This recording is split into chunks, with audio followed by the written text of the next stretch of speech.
참 예수님, 사랑하는 형제 자매 여러분, 안녕하십니까? 사순 제2주일입니다. 은총의 사순식이 신자 여러분 잘 보내고 계시죠? 인간을 사랑하고 구원하시는 하느님의 약속은 분명하고 또 어김이 없지만 인간이 그 약속을 온전히 따르기에는 많은 어려움이 있습니다.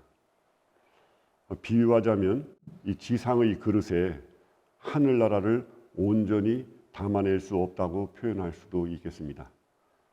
우리의 작은 심장 안에 하느님의 뜻을 다 담을 수는 없겠지요. 그러나 그 간격을 채워주는 것이 있습니다. 믿음 그리고 희망입니다. 아브라함은 올바른 믿음의 여정이 어떤 것인지 잘 보여줍니다. 나이 75세에 하느님의 부르심을 받고 고향과 친척들을 두고 떠납니다. 사막을 떠돌며 사는 유목민들은 사나운 야생동물이나 다른 부족 등 언제든 위험을 만날 수 있기 때문에 단독으로 생활하지 않습니다.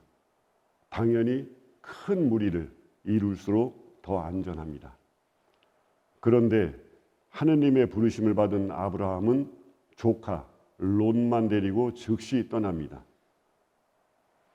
많은 후손과 땅을 주시겠다는 약속의 말씀을 믿고 이렇게 떠나왔지만 시간이 많이 지나가도 자식이 생기지 않고 또 안전하게 거주할 땅이 생길 가능성도 뚜렷이 보이지 않자 아브라함은 하느님께서 그 약속을 어떻게 이루어 주실 것인지 불안감이 생기기도 했습니다. 오늘 제1독서는 그런 아브라함에게 하느님께서 약속을 재차해 주시자 그가 굳게 믿었고 하느님께서 그 믿음을 의로움으로 인정해 주시면서 또 그와 계약을 맺어 주시는 이야기입니다.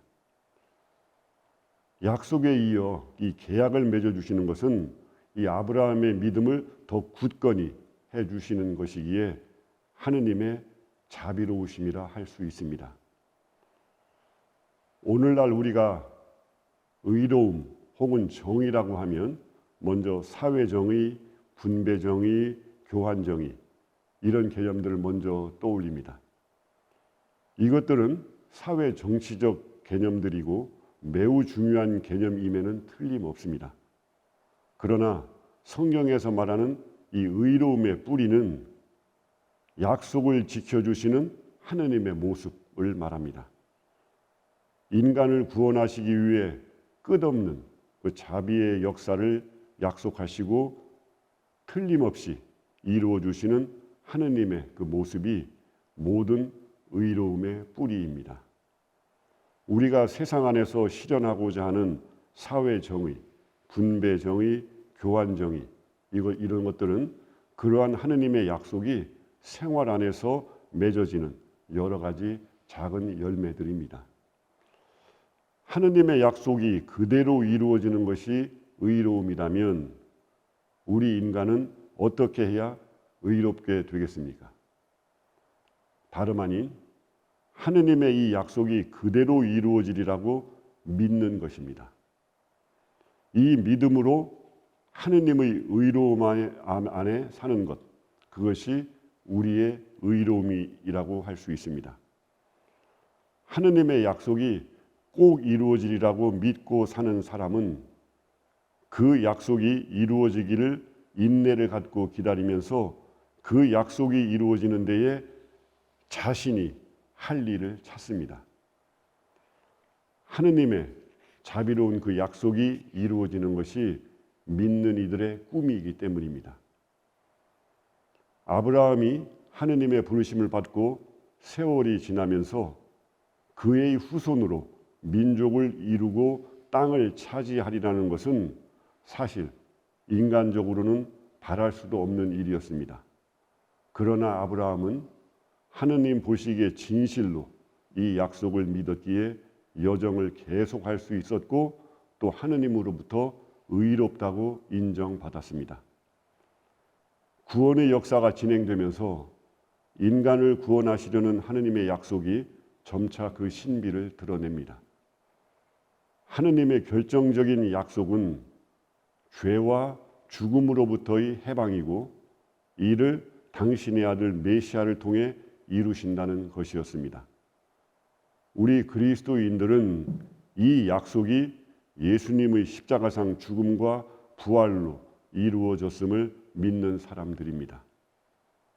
이것을 진정으로 믿는 사람은 이미 하늘나라에 살기 시작하는 것이고 그 사람은 하느님의 자녀이고 하늘나라의 시민입니다. 오늘 제2독서에서 바오로 사도가 강조하고 싶은 것이 바로 이것이었습니다.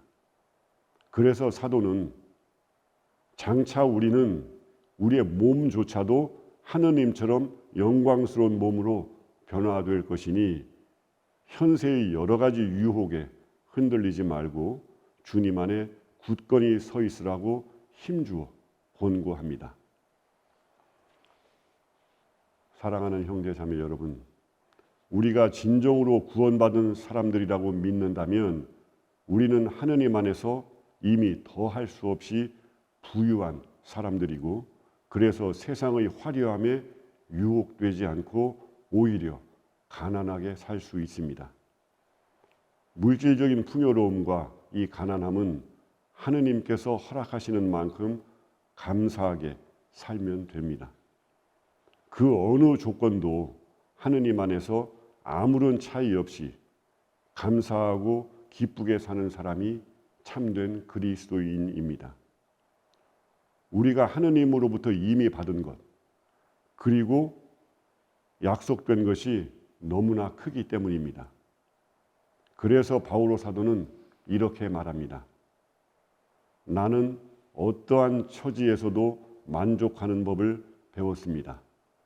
나는 비천하게 살 줄도 알고 풍족하게 살 줄도 압니다. 배부르거나 배고프거나 넉넉하거나 모자라거나 그 어떤 경우에도 잘 지내는 비결을 알고 있습니다. 나에게 힘을 주시는 분 안에서 나는 모든 것을 할 수 있습니다.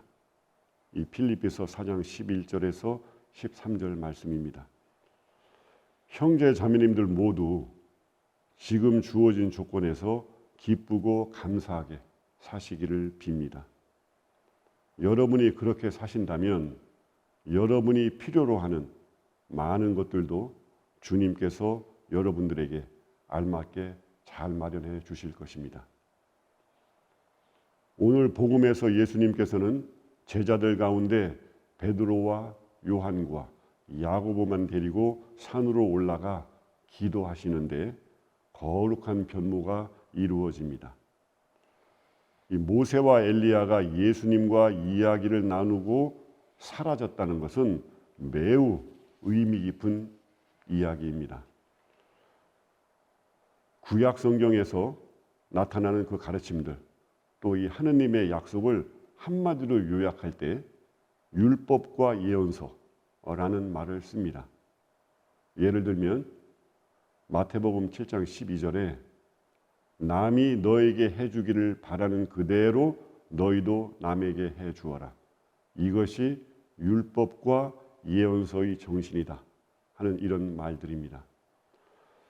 그런데 이스라엘의 율법을 대표하는 모세 그리고 종말에 다시 온다고 알려진 엘리야 예언자가 예수님 앞에 나타난 것은 구약 성경을 통해 하느님께서 약속하신 모든 것이 예수님에게로 모이고 예수님 안에서 실현된다는 그런 뜻입니다.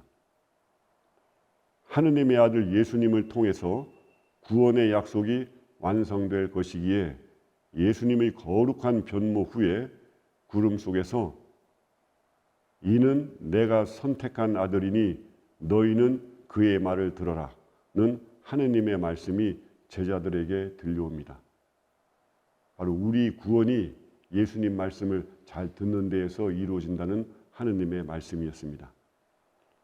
바로 예수님의 말씀을 듣는 것이 우리의 구원입니다. 예수님의 말씀 안에는 하느님 나라가 있고 우리를 향한 하느님의 지극한 자비가 있습니다. 그리고 그 말씀 안에는 우리가 하느님처럼 살 수 있는 길도 있습니다. 사랑하는 형제 자매 여러분, 주님의 말씀을 듣는 사람이 됩시다.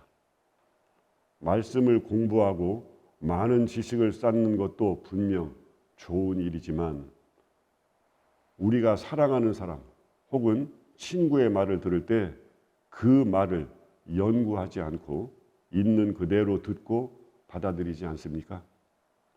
주님의 말씀을 그렇게 듣는 사람이 가장 잘 듣는 사람입니다. 그리고 우리가 음식을 먹을 때 그 음식에 대하여 연구하지 않습니다. 감사한 마음으로 꼭꼭 씹어 먹으면 음식은 우리를 살리는 영양이 됩니다. 말씀을 그렇게 대하면 됩니다.